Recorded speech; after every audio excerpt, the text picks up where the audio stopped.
there's a war going on. And one of the most challenging things we need to do is listen. Although it is hard, we must listen to the other side. In our case, we, the Israelis, must listen to the Palestinians. Let's start with the women. The female voice is not heard enough in the Middle East. What do Palestinian women have to say? What do Palestinian mothers have to say? رسالتي لكل أم فلسطينية أن تحث أبنائها على الجهاد. الجهاد في سبيل الله أسماء مالينا. والذي أليست هو جهاد، أليست هو شهادة. إذا كان الموت حق فعار علينا إلا أن نموت شهداء. رياض الأطفال تابعة لأخواتنا في حركة المقاومة الإسلامية حماس، فعندما نجد أنه الأطفال منذ الصغر يتربين على هذه الثقافة، الله غايتنا في سبيل الله، فتنمى عند الأطفال منذ الطفولة حب الجهاد وحب لقاء الله وحب مقارعة الأعداء، كل هذا منذ الطفولة. ثم أنا الشهادة وسام شرف لأهل الشهيد في الدنيا غير مقامه في الآخرة، نعتبرها إحنا وسام شرف لأهله في الدنيا. وأنا الحمد لله والله أولادي وكل هيتهم لو كلهم يستشهدوا في سبيل الله أنا بكون مبسوطة. يعني أنا الحمد لله هذا الطريق بحبها. ينجبون أعدادا كبيرة من البنات والبنين. كان الرد جميل. الرد جميل. نحن ننجب هؤلاء بكثرة لندفعهم حتى للموت. I imagine you're saying to yourself that this is horrible. How can mothers say that they have a lot of children so that they can become martyrs? Or you might be thinking that I did some cherry picking here, that it doesn't really represent the Palestinians. Maybe you are right, but I think I can prove that you are wrong, and I will be doing that shortly. Let's move on to the religious leaders.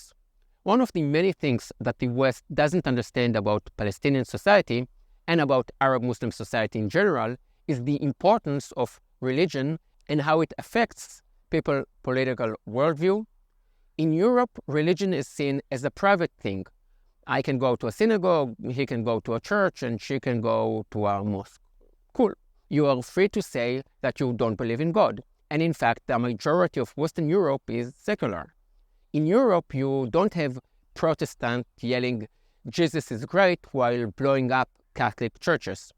Catholics and Protestants did used to put a lot of time and energy into killing one another, but they stopped doing that 400 years ago because they learned to accept and respect their different beliefs.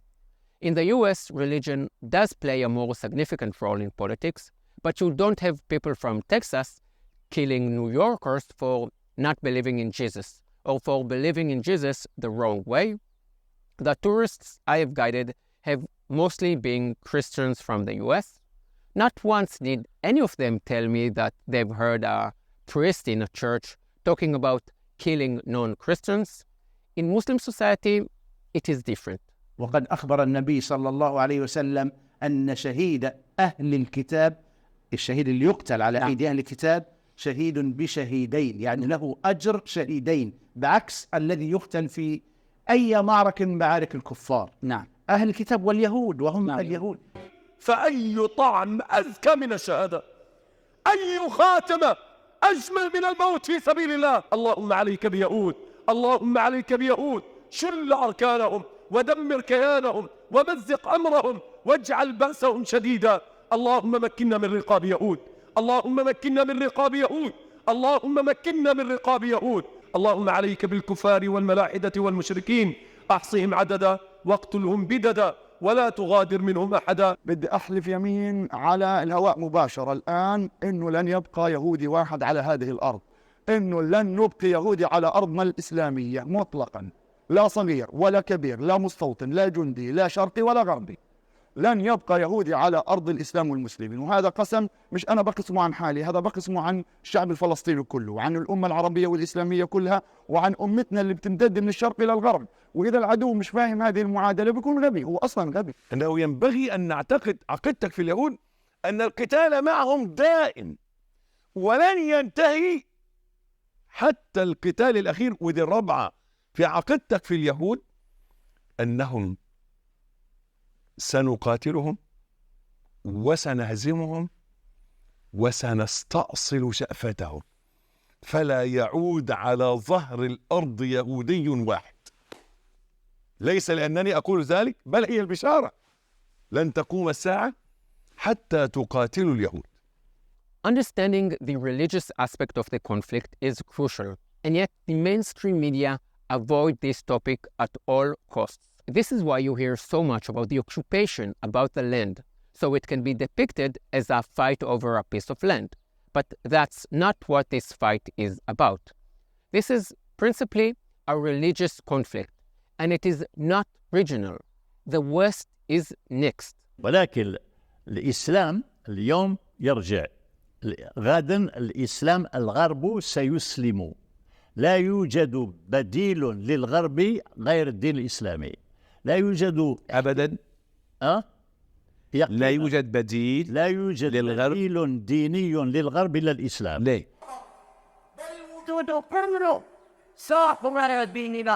وأن آياتنا ليس تحرير فلسطين فقط، بل وتحرير هذا العالم المريض والإفراط من الظلمات إلى النور. والله لو أخرجنا اليهود من فلسطين، لو أخرجناهم من فلسطين وأخرجناهم من بيت المقدس دون أن يسلموا ولو ذهبوا آخر العالم، سنلاحقهم وسندعوهم إلى الإسلام، وندعو وجه الإسلام، وندعو جميع النصارى للإسلام. نعم ديننا دين الرحمة. As you can imagine, this kind of environment affects the children. Here are some examples.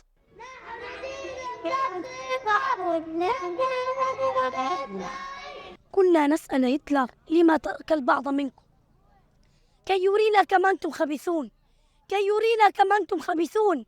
من تحت الأرض نخرج إليكم ندق الرعب في قلوبكم، ومن فوق الأرض بصواريخنا نقطعكم أشلاء. كلهم لازم يهجموا على اليهود ما يخلوش ولا يهود في أرض فلسطين. عمليات الدعس وعمليات الطعن والاشتباك المسلح في المخيمات. إيش أكيد هدول العمليات ترفع الراس ولفلسطين. العمليات هاي تحت الدعس والسكاكين هاي إيش بيرفع الراس لفلسطين.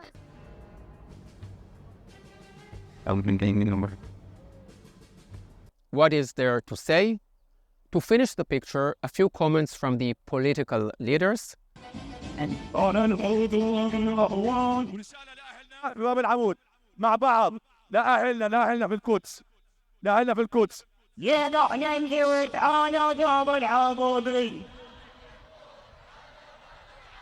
أن ينتهي وين؟ بقطاع غزة؟ لا بتكلم عن كل أراضي فلسطين. كل الأراضي الفلسطينية يعني زوال إسرائيل؟ طبعا. وجود إسرائيل غير منطقي، لذلك ما حدا يلوم نحن اللي بنعمله. في 7 أكتوبر، في 10 أكتوبر، في مليون أكتوبر، إحنا اللي بنعمله مبرر. It is justified.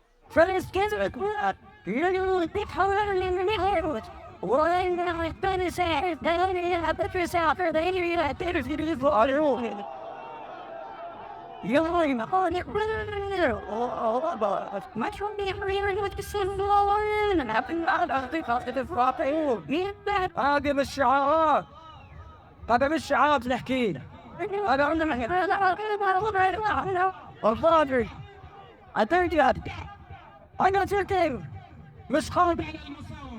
There is this notion in the West, especially in the center and to the left of the political spectrum, that Hamas or Hezbollah are radical groups that have taken control of innocent population.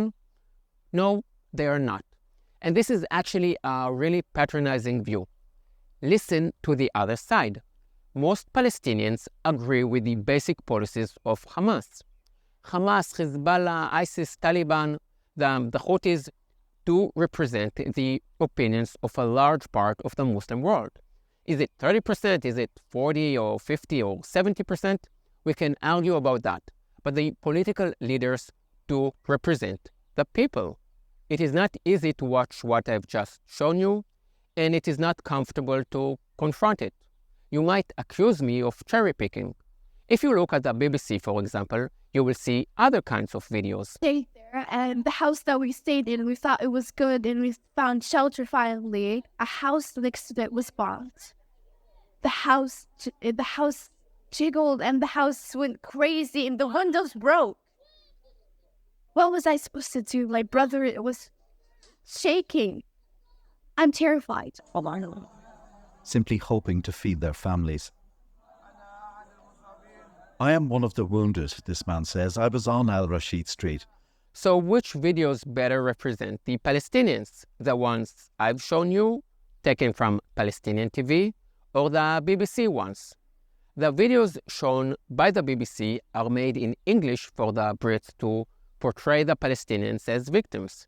They all follow the same line. We are suffering because of Israel. We are victims. In the BBC videos, you won't hear ordinary people making political statements, and they won't be asked interesting questions. The BBC reporters won't ever ask, do you support Hamas? Why did this war start? What happened on October 7th? Do you support the two-state solution? Should Israel exist as a Jewish state next to Palestine? The videos I have shown you were taken from the Palestinian TV, so they were made for the Palestinians themselves. They make clear their intentions and what they wish for.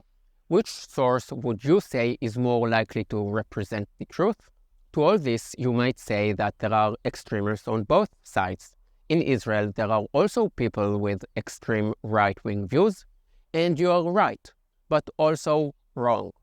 First, you will never hear a Jewish mother say that she wants her child to die as a terrorist. That would never happen. And you will never hear an Israeli extremist say that all Muslims must die. And to say that there are extremists on both sides is to say everything and nothing at the same time. Yes, there are extremists on both sides, but there are extremists in every country. The question is, what role do the extremists play? Let me give you an example. Many young people in the West are pro-Palestinians. So here is an example aimed at millennials and Gen Zs, Zoomers. I read that about 20% of Gen Z see themselves as non-binary and part of the LGBTQ plus family. Now, in both Israel and Gaza, you can find people that don't like gays. Yet in Israel, most of society accepts gay people. They can adopt children, there are gay clubs, and there is a gay member of parliament from the Conservative Party. Go and ask the Palestinians what they think about gay people. Do you know what they do to non-binary people in Gaza, the West Bank, and the countries surrounding Israel? They take them to the top of a high building to see if they can fly. Spoiler alert, non-binary people cannot fly. And I could easily give you 10 more examples. Have you ever wondered why Arab Muslim countries don't enjoy democracy, freedom of speech, or freedom of religion? The reason they are not democratic is not because of colonialism and not because of capitalism. It is because of their set of values. Listen to their political and religious leaders. Listening to the other side is associated with trying to understand the other side, with compromise, with being willing to live together despite having different opinions. And I am all for it. But what if you listen to the other side, and the other side is very clearly saying to you that it wants to annihilate you, and is acting on it? Sadly, this is the situation we are in. This is not about colonialism, it is not about occupation. There haven't been any Israelis in Gaza for 20 years. And the Arabs have said no to every partition plan that has been proposed since 1937. This war is about values. Israelis cherish life, and they cherish death. Those are not my words. It is what the Arab leaders themselves say. We are fighting not because we aren't listening. We are fighting because we are listening. We Israelis want peace. We want the other side to want peace as well. But if you listen to them, really listen to them, you will hear that what they want is to eliminate Israel and the West. To create a better future, we must first get rid of our delusions and then eradicate radical Islam, Hamas and their jihadist friends. As Golda Meir, the former Prime Minister of Israel, once said, Peace will come when the Palestinians love their children more than they hate us. If you agree with me, please subscribe, like, and share this video. Send it to any of your friends who need to see it. Send it to family members who haven't seen enough Palestinian TV recently. See you next week. Yalla bye.